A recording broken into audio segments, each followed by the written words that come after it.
Hello and welcome to Choski's Review. My name is Josh Cho. This is whiskey review number 2. The second whiskey that I'm going to review is the Glenlivet 15-year-old. I just did the 12 and it just makes sense to go down the line. So here it is, my second bottle, Glenlivet 15. This is called the 15-year age French Oak Reserve Glenlivet.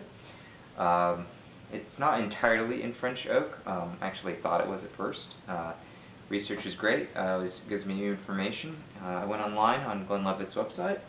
I can share this with you in a second. And we'll talk a little bit about the way that this was made. It's called the Craft Facts on their link on their website. It says the 15-year-old's distinctive character is the result of selective maturation. A portion of the spirit is matured in a selection of French oak casks for a limited period, so as to not overpower the final result. So they only give a certain amount of the spirit into French oak, and for a limited period. I have no idea how limited that period might be, if it's a few months or a year or two. There's not a whole lot of information, which is unfortunate.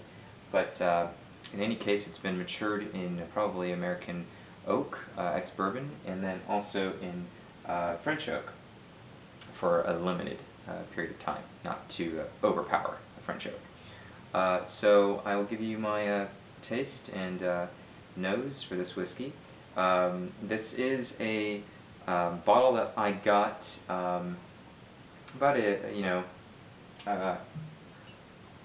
a little over a year ago, and I would say that the 15-year-old is pretty readily available. I would say it's not as easy, of course, to find as the 12-year-old, and you certainly won't find it in a lot of bars as you would with the 12. But in terms of going to a liquor store that has single malt, a wine shop, a wine and spirit shop that sells single malt Scotch, they should probably carry, if they carry Glenlivet. It's a pretty somewhat easy find, and still quite affordable. I would say that it was more affordable when I purchased it at my local spirit shop in LA.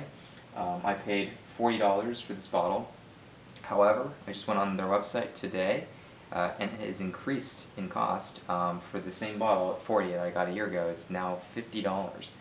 So it's the whole supply and demand with the single malt. They just seem to keep going up as the demand for these Scotch whiskies increase. So it's unfortunate, but sort of the current trend in the market for Scotch. So this is the 15-year-old. I will go and talk a little bit about the color. I would say it's quite similar to the 12 in terms of its color. It's got that gold, yellow color. I would say it's slightly darker, much more of a richer, dark gold color compared to the 12. Don't know if they're adding more coloring or if that's actually the natural color. Again, it doesn't tell me on the label of the 15, so I can't tell you if this is completely natural. But if they did add any color, I would say it's very minimal. And in terms of its viscosity, I'm looking at the legs of this whiskey, the teardrops. It does look like it's clinging on longer than the 12. It does feel, just the impression of looking at it, that it's thicker and more oily. Okay, so off to the nose.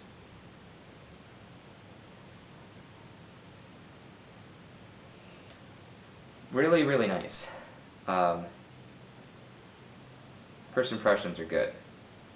The smell is really, really quite beautiful.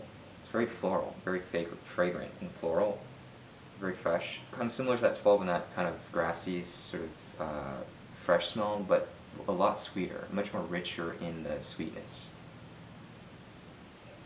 Definitely more of a raisiny note. I can taste more of a darker fruit than a green sour apple that I got from 12. 15 has much more of a sweeter, more richer, full-bodied nose that's kind of leaning more towards the kind of darker fruits than the 12-year-old.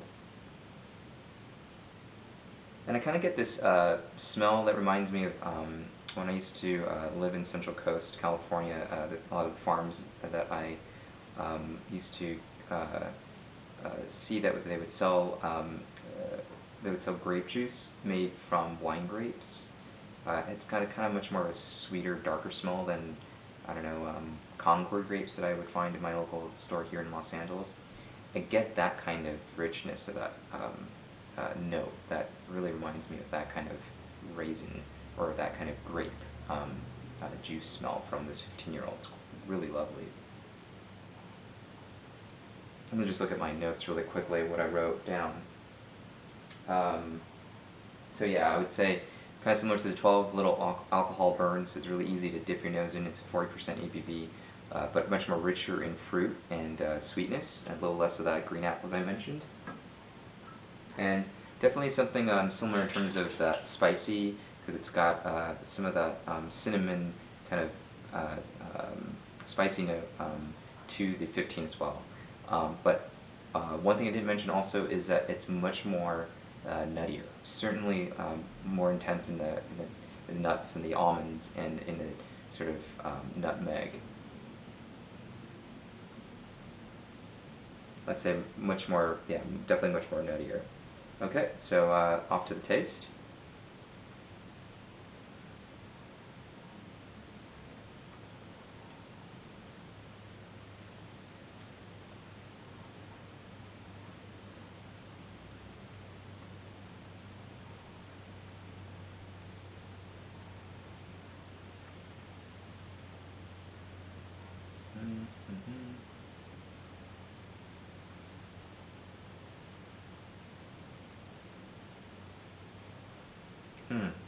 That's great. Sorry it takes me a little while to finish tasting. I usually like to keep the liquid in my mouth for at least 10 to 15 seconds at times, so that my mouth really absorbs the whiskey, and really I try to coat my entire tongue and my mouth with it to kind of give its full analysis. So sorry, thanks for being patient. So the first impression I get is it's very sweet, and not like intensely sherry, like a sherry sweetness. It's not like that, but it's a very kind of. It definitely has that grape sweetness that I got from the nose. Very rich, much more rich than a 12-year-old, and definitely more kind of full-bodied, well-rounded. It's got a very beautiful development, very smooth development, kind of like the 12, but I would say even smoother. Less of that, there's not much of an alcoholic bite in the 12, but it's even less so in this 15. It's very nice. Floral, also, same thing on the nose, I got in the kind of taste. Nuttier than the 12.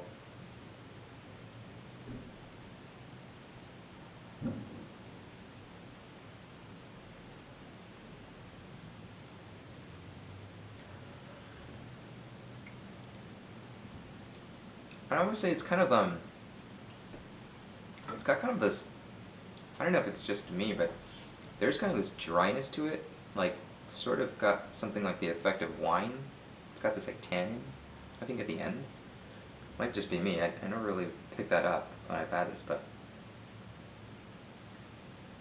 having a couple of sips just to verify.